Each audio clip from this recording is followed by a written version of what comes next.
Aya Studio.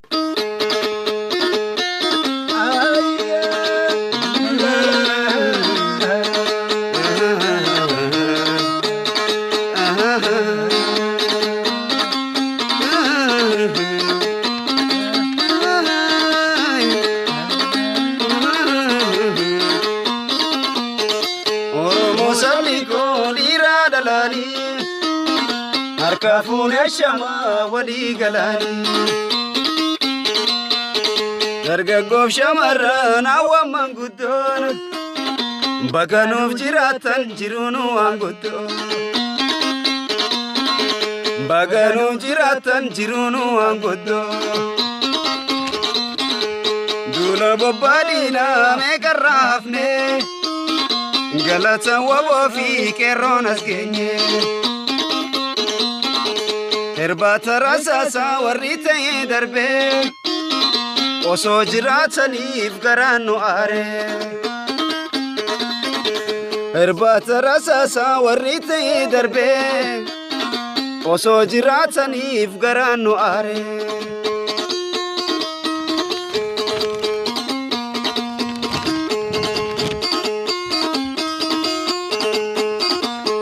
Didime sabari Radu safa balakkeessa tokkona walitti nu fide goofta waaqaaf lafa dhugaan lakkoo dalee cabee sirne moofa yoo dagaa taate malee yoo gufuu taate malee eenyu bakka tafa yoo dagaa taate malee yoo gufuu taate malee eenyu bakka tafa duula bobbaadhiina meeqarraa hafne galata waboo fi qeerroon as geenye Herbata rasasa warri ta'e darbe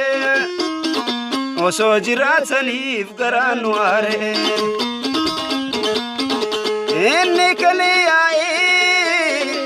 imimmaan keessanii Qeerroo lafeen jabde kichuutti muranii dhiiga boochisanii reeffa ilma ishii irra teessisanii dhiiga isaaniitu firaa of daraare ililchi yaarmee hin boohini dhiiga isaaniitu firaa of daraare ililchi yaarmee hin boohini Oromoo sabni koo dhiiraa dhalaanii Harkafun shama wali galani dargaggoof shamarran awwamman guddoon baganuu jiraatan jiruunu waan guddoon baganuu jiraatan jiruunu waan guddoon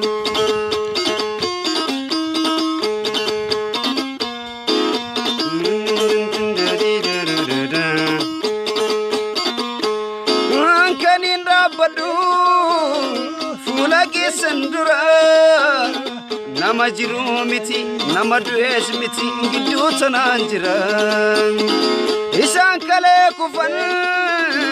bariin kufne nurra jaallan sanii yoomu jiraataan oggayyu urjiin barabara jaallan sanii yoomu jiraataan oggayyu urjiin barabara duula bobbaadhiina meeqarraa hafne galata waboo fi qeerroon as geenye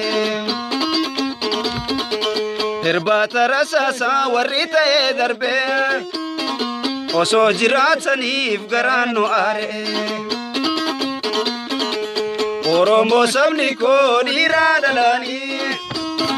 harkafun shama wali galanii dargaggoo shamarran awwamman guddoon baganuu jiraatan jiruunu waan guddoon Oromoo sabni koo dhiiraa dhalaanii harkafun shama wali galanii dargaggoo shamarran awwamman guddoon baganuuf jiraatan jiruunu waan guddoon baganuu jiraatan jiruunu waan guddoon Baganuu jiraatan jiruunu waan guddoo.